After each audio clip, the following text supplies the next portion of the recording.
ಹೆಬ್ಬಳಲು Shri Chakramata YouTube channel ವೀಕ್ಷಕರಿಗೆ ನನ್ನ ಹೃತ್ಪೂರ್ವಕ ನಮಸ್ಕಾರಗಳು. ಸುಭಾಷಿತ: ಬೇರೆಯವರ ಬಗ್ಗೆ ಕೆಟ್ಟ ಭಾವನೆ ನಮ್ಮ ಮನಸ್ಸಿನಲ್ಲಿ ಇಟ್ಟುಕೊಳ್ಳುವುದರಿಂದ ನಮ್ಮ ಮನಸ್ಸೇ ಮಲಿನವಾಗುವುದು.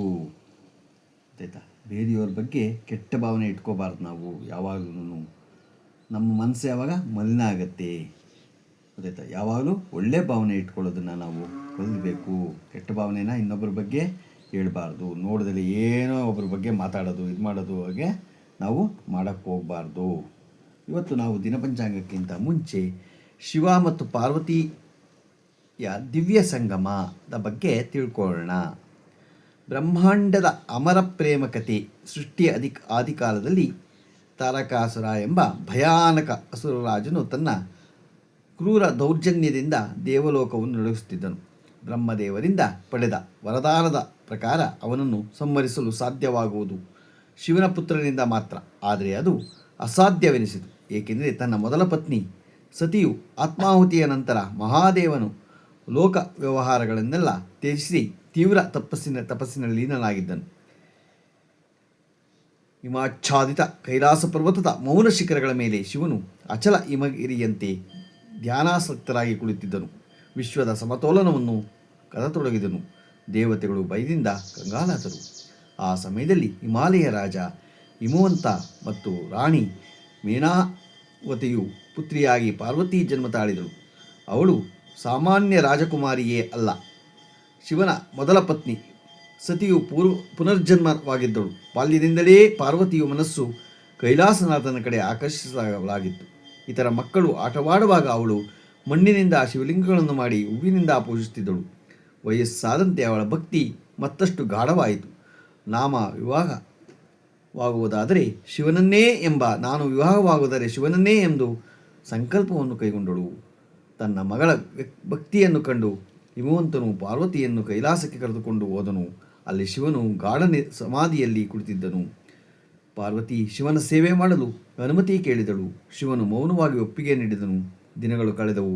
ಪಾರ್ವತಿ ಹೂವುಗಳನ್ನು ಸಂಗ್ರಹಿಸಿ ತೀರ್ಥವನ್ನು ತಂದು ಶಿವನ ಯಜ್ಞ ವೇದಿಯನ್ನು ಶುಚಿಗೊಳಿಸುತ್ತಿದ್ದಳು. ಆದರೆ ಶಿವನು ಅವಳ ಸೌಂದರ್ಯಕ್ಕೂ ಸೇವೆಗೂ ಗಮನ ಕೊಡಲಿಲ್ಲ.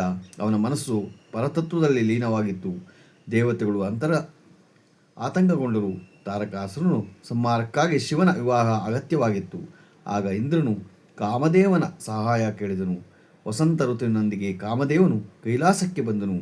ಒಣಗಿದ ಪರ್ವತಗಳ ಪುಷ್ಟಿತವಾದವು. ಮಧುರ ಗಾಳಿಗಳು ಬೀಸಿದವು. ಪಾರ್ವತಿ ಶಿವನಿಗೆ ಹೂಮಾಲೆ ಅರ್ಪಿಸಲು ಬಂದಾಗ ಕಾಮದೇವನು ತನ್ನ ಪುಷ್ಪಬಾಣವನ್ನು ಶಿವನ ಹೃದಯದತ್ತ ಹೊರಡಿಸಿದನು.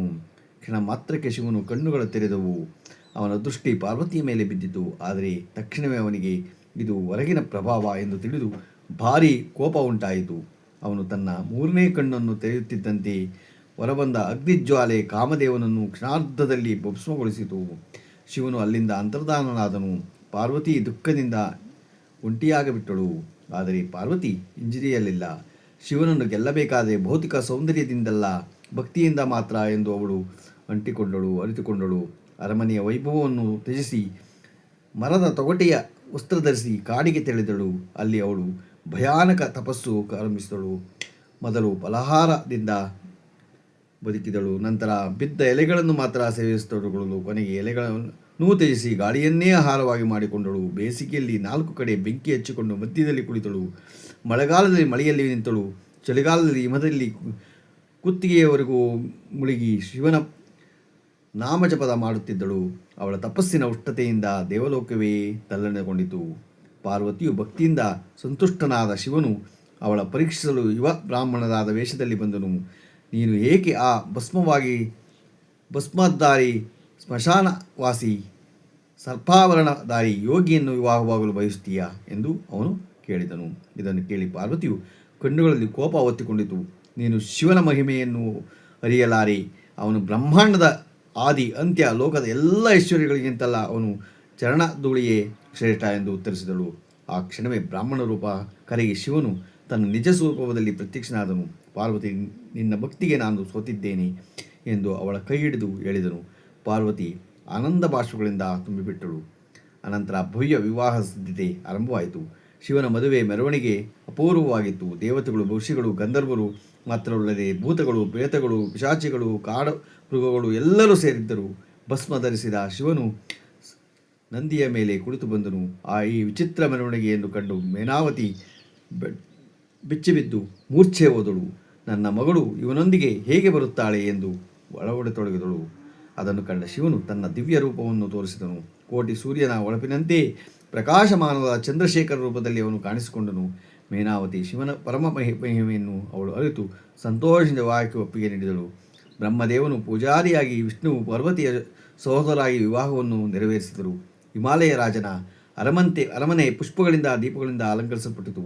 ಶಿವ ಮತ್ತು ಪಾರ್ವತಿ ಅಗ್ನಿಯನ್ನು ಸುತ್ತಿ ಸಪ್ತಪದಿ ಹಾಕಿದಾಗ ದೇವಲೋಕದ ಪುಷ್ಪವೃಷ್ಟಿಯಾಯಿತು.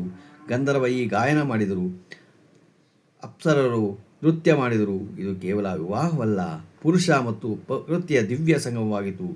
ವಿವಾಹದ ನಂತರ ಪಾರ್ವತಿ ಕೈಲಾಸಕ್ಕೆ ತೆರಳಿದಳು. ರಾಜಕುಮಾರಿಯಾಗಿದ್ದ ಅವಳು ಸುಲಭವಾಗಿ ಯೋಗಿನಿಯ ಜೀವನಕ್ಕೆ ಹೊಂದಿಕೊಂಡಳು. ಅರಳಿನಿಂದ ಕೈಲಾಸದಲ್ಲಿ ಸಂತೋಷ ಮತ್ತು ಶಾಂತಿ ತುಂಬಿತು.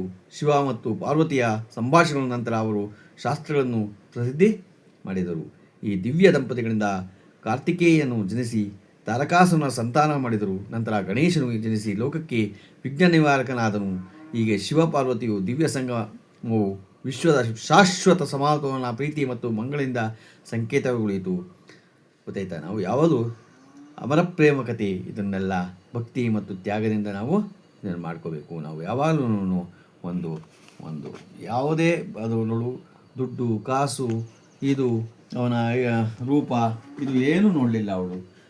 ಭಕ್ತಿ ಮಾತ್ರ ನೋಡಲು ಹಾಗೆ ಎಲ್ಲರೂ ಮಾಡಲೇಬೇಕೇ ಹೊರತು ಈಗಿನ ಕಾಲದಲ್ಲೇನು ಇಲ್ಲ, ಅವನ ಅಂತಸ್ತೇನು, ಅವನ ಇದೇನು, ಅವನ ದುಡ್ಡು ಎಷ್ಟು ಇಟ್ಟಿದ್ದಾನೆ, ಮನೆ ಎಷ್ಟು ಕಟ್ಟಿದ್ದಾನೆ, ನನಗಿನ್ನ ಜಾಸ್ತಿ ಓದಿದ್ದಾನ, ನನಗಿನ್ನ ಅಂತ ಕೇಳ್ತಾರೆ. ಅದೆಲ್ಲ ಮುಖ್ಯ.